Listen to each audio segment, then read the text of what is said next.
Go ahead. How many Americans are in Afghanistan, both inside Kabul and outside Kabul, and should they get priority on evacuation flights?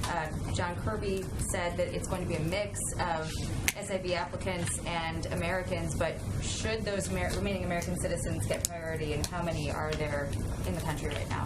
Well, we are prioritizing a number of groups: American citizens, embassy employees and their families, our locally employed staff, SIV holders and applicants, Afghans who would be eligible for P1, P2 refugee programs, which includes, by the way, translators who may have assisted media organizations and others. There have been, how the process works, I should tell you, is that there are individuals who will self-identify as American citizens. That number is around 11,000. Beyond that, around the country.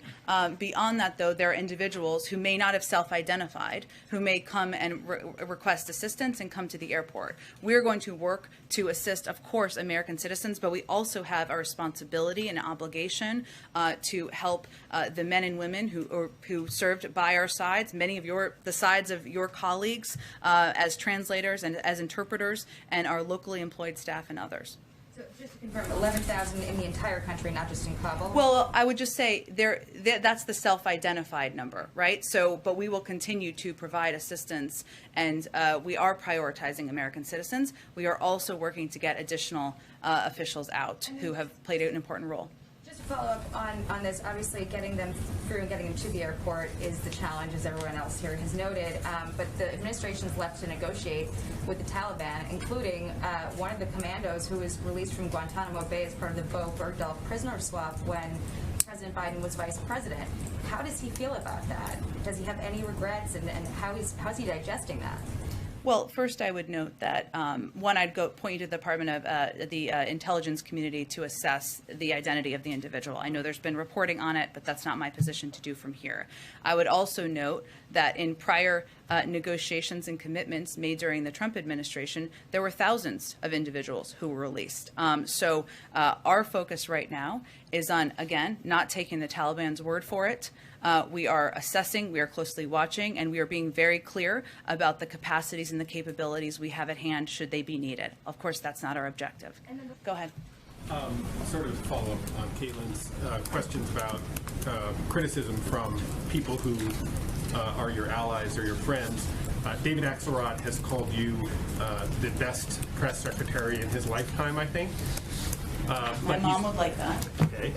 But he's also said that the events of the last weekend are, this is paraphrasing here, but indefensible, I think. He said you can't defend them.